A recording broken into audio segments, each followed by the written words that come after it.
Hello à toi, bienvenue dans cette nouvelle vidéo. Pour le coup, tu me retrouves moi et non pas Vincent ou nous deux. On va parler aujourd'hui de potentiellement, est-ce que c'est réalisable, est-ce que c'est possible de ne faire que du setting à 100% dans ces journées. Let's go!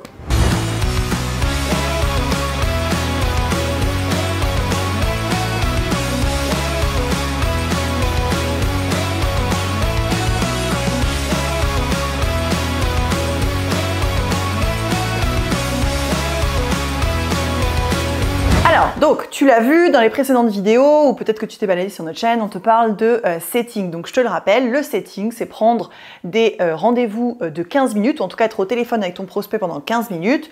Soit ce sont des appels entrants, les prospects ont pris rendez-vous sur ton agenda via le marketing de ton client, soit des appels sortants, donc là, ils ont laissé leurs coordonnées pour être contactés plus tard, et toi, tu dois les contacter. Soit le dernier cas de figure, c'est de faire du DM. Donc, du DM, c'est quoi? Ça s'appelle du direct message. Donc là, c'est-à-dire que tu imagines bien que ton client, son objectif, c'est d'avoir des réseaux sociaux. Instagram, Facebook, LinkedIn, bref, peu importe. L'idée, c'est que lui, son job, c'est d'alimenter ses réseaux sociaux, de faire interagir sa communauté et bien sûr de faire une communauté de plus en plus grande de followers. Toi, à partir de cette communauté déjà existante, donc je précise bien existante, c'est pas à toi d'aller chercher des gens pour les faire adhérer au réseau social de ton client, pas du tout.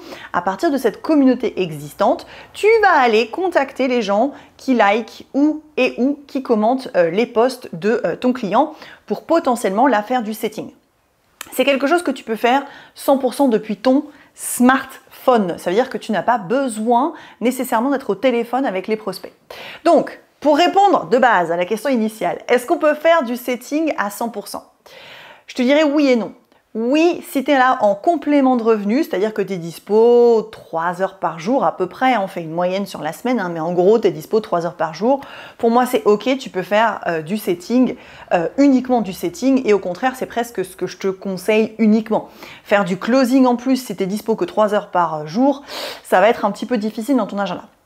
Donc là, je te dirais, pas de problème. Gros avantage, si tu n'es pas à l'aise avec la vente, si pour toi l'idée de dire au prospect, hey, monsieur le prospect, avec tout ce qu'on a vu, si tu as envie de nous rejoindre, c'est 3, 4, 5, 6 000 euros, voire plus, si tu n'es pas du tout à l'aise avec ça, le setting est fait pour toi.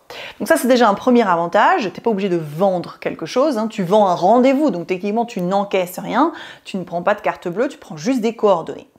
Ça, c'est le premier avantage. Le deuxième avantage, c'est que tu peux choisir de ne faire du setting que en DM. Donc là, c'est pareil. Par contre, tu ne trouveras pas des missions, en tout cas pas au moment où je tourne cette vidéo, à 100% 7-8 heures par jour que du DM. C'est pour ça que si tu es dispo que 3 heures par jour, tu peux ne faire que du DM. Donc là, c'est un très gros avantage puisque, comme je te l'ai dit en introduction, le DM, tu fais ça sur ton smartphone, tu n'es pas obligé d'être au téléphone avec tes prospects. Donc là, tu peux le faire d'une terrasse de café, même au fond de ton lit, en pyjama, peu importe, puisque les prospects ne te voient pas. Tu ne fais que correspondre en message avec eux.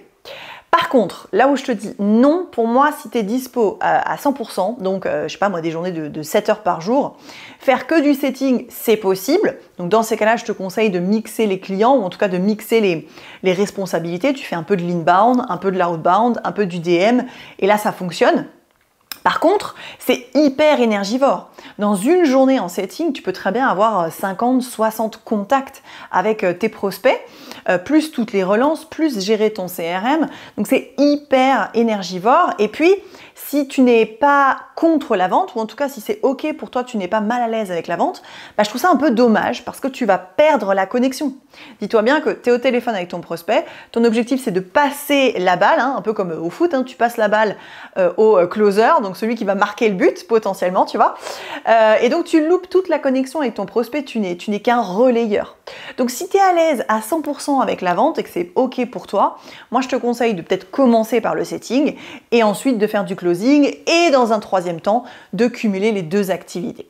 Voilà pourquoi faire du setting à 100%, oui mais non. En tout cas, tu as mon avis. Si tu as des questions, on se retrouve en commentaire. À bientôt. C'est bon pour toi? Ouais, c'est bon.